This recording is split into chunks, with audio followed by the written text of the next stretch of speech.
해외보다 40% 비싸다. 이 대통령 한마디에 생리대 논쟁 재점화. 왜 이렇게 비싼가? 짧고 직설적인 질문 하나가 국무회의장을 가르며 울렸다. 이재명이 발언은 숫자 하나를 꺼내들었다. 해외 대비 40%. 그 순간 조용하던 생리대 시장이 거센 파문 속으로 빨려 들어갔다. 생활 필수품의 가격을 둘러싼 오랜 의문이 대통령의 입에서 터져 나오자 논쟁은 단숨에 정책의 중심으로 이동했다.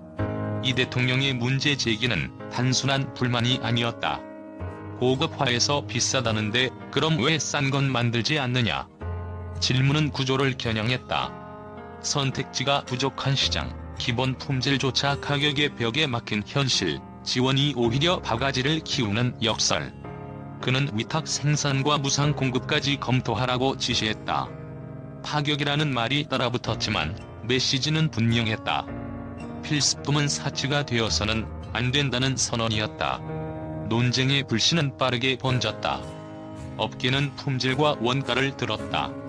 흡수력, 안전성, 친환경 소재, 인증 비용. 하지만 대통령의 화살은 그 논리를 관통했다. 기본적인 품질을 잘 갖춘 것을 쓰면 된다. 최고급이 아니라 최저한의 존엄이 기준이라는 뜻이었다. 생리대가 선택제가 아닌 필수제인 이상 가격의 기준도 달라져야 한다는 요구였다. 이 발언은 하루아침에 나온 것이 아니다.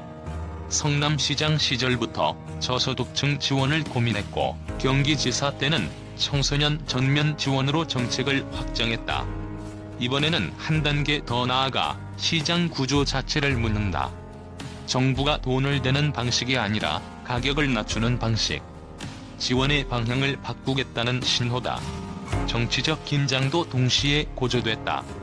대통령은 일부 공공기관을 겨냥해 지적했는데도 태도가 변하지 않는다고 질타했다.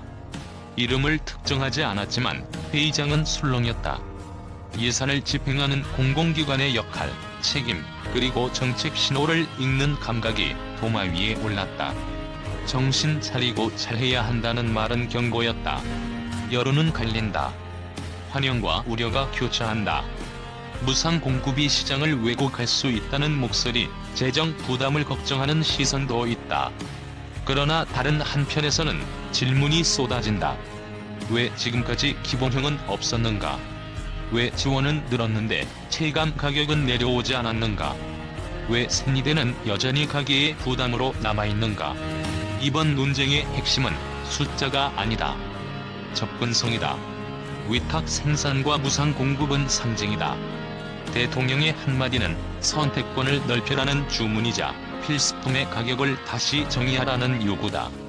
생리대는 더 이상 개인의 소비 취향이 아니라 공공의 문제로 호출됐다. 파장은 이제 시작이다. 업계의 대응, 공공기관의 움직임, 재정과 법적 검토가 뒤따를 것이다. 그러나 분명한 것은 하나다. 대통령의 질문은 이미 사회적 합의의 문을 열었다. 해외보다 40% 비싸다는 숫자는 더 이상 통계표에 작은 글씨로 남지 않는다. 그것은 정책을 움직이는 방아쇠가 됐고 일상의 필수품을 둘러싼 오래된 침묵을 깨뜨렸다. 이제 공은 정부와 시장, 그리고 사회 전체로 넘어갔다. 생리대 논쟁은 가격표를 넘어 존엄의 기준을 묻는 시험대가 되고 있다.